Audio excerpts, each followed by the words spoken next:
બનાવીશું બટેકા અને રવામાંથી બનતો એક કુરકુરો નાસ્તો, જે બાળકોને બહુ જ પસંદ આવશે. તો એમાં આપણે લીધું છે મરચું લીધું છે, ત્યારબાદ ડુંગળી લીધેલી છે, ત્યારબાદ બટેકા બાફીને તેનો માવો કરેલો છે એ લીધો છે, અને ધાણા ભાજી છે એ લીધેલી છે, અને રવો લીધેલો છે. રવો જે છે એ ઝીણો લેવાનો છે, મોટો નથી લેવાનો. જો તમારા ઘરમાં મોટો હોય રવો, મોટા દાણાવાળો, તો એને તમારે ગ્રાઇન્ડ કરી લેવાનો છે. આપણે વઘાર માટે તેલ લઈશું. તેલ જે છે એ ગરમ થઈ ગયું છે. હવે આપણે એમાં સિમ્પલ વઘાર કરીએ. વઘારમાં આપણે ખાલી હિંગ નાખવાની છે. ત્યારબાદ આપણે મરચું નાખીશું.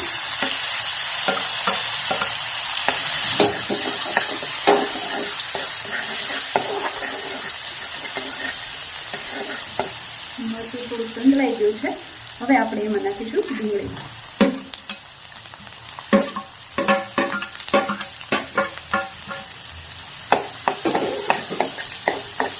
અને સારી રીતે આપણે સાંતળી લઈશું.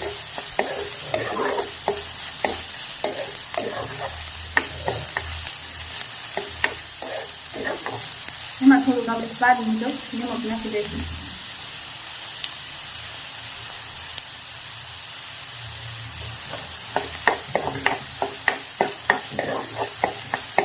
ડુંગળી થોડીક સોફ્ટ થાય ત્યાં સુધી આપણે એને ચડવા દઈશું. થોડીક સોફ્ટ થઈ ગઈ છે. આપણે એને ઓવરકુક નથી કરવાનું. હવે આપણે એમાં પાણી નાખી દઈશું.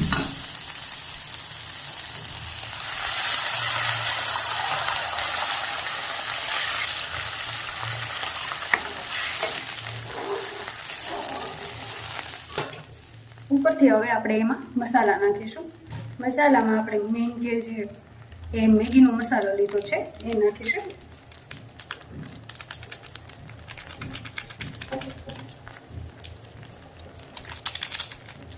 તમે વધારે ઓછો લઈ શકો છો. ત્યારબાદ આપણે થોડીક ચટણી નાખીશું. ચટણીની જગ્યાએ તમે ચીલી ફ્લેક્સનો પણ ઉપયોગ કરી શકો છો. હવે આને આપણે ઉકળવા દેવાનું છે. હવે આપણું આ ઉકળી ગયું છે. એમાં ધીમે ધીમે આપણે રવો નાખીશું. હલાવતા જઈશું આરે.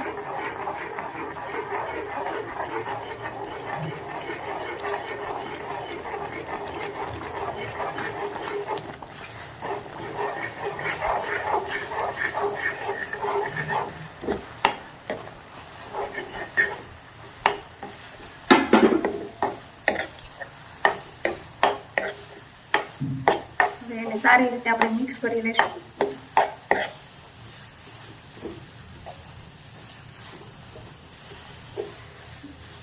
હવે આ મિશ્રણ જે છે તૈયાર થઈ ગયું છે, તમે જોઈ શકો છો.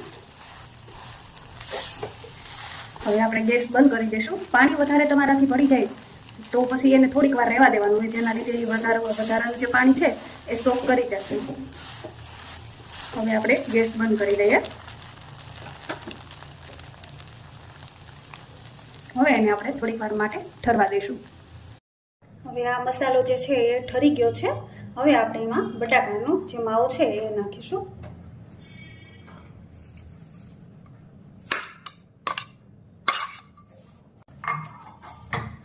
ત્યારબાદ આપણે ધાણા ભાજી નાખીશું.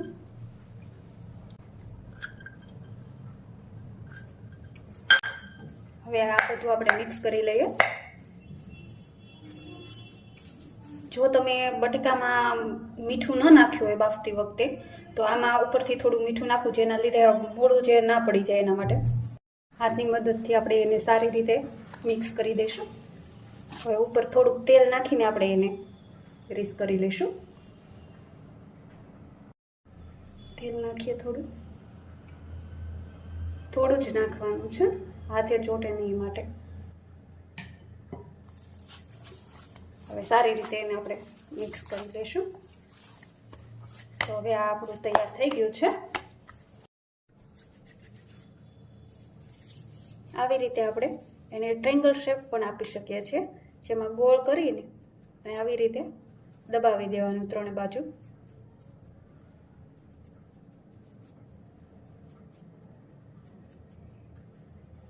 તમે ઈચ્છો એવા શેપ એને આપી શકો છો. હવે આ રીતે આપણે ટ્રાયેંગલ શેપમાં બધાને કરી લીધા છે. હવે આપણે એને ફ્રાય કરી લેશું. હવે આપણે એને તળવા માટે તેલ મૂકી દીધું છે અને તેલ આવી ગયું છે.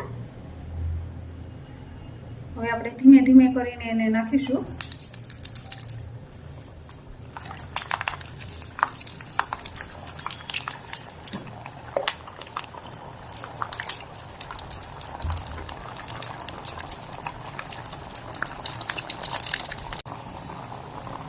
અને ધીમે ગેસે જ આપણે એને ફ્રાય થવા દેશું. આપણે ચમચીની મદદથી એને પલટાવતા રહીશું.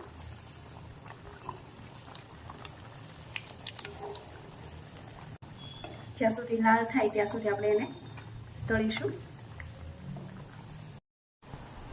હવે આપણા જે આ કુરકુરો નાસ્તો છે એ તૈયાર થઈ ગયો છે. તમે જોઈ શકો છો એનો કલર એકદમ બ્રાઉન થઈ ગયો છે. હવે એને આપણે કાઢી લઈશું.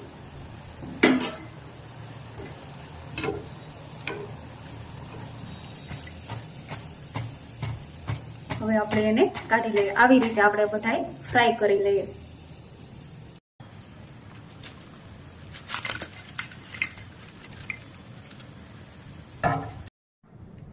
હવે આપણો આ કુરકુરો નાસ્તો તૈયાર થઈ ગયો છે. તમે જોઈ શકો છો એનું ક્રન્ચીનેસ આમાં કરીએ તો અવાજ આવે છે.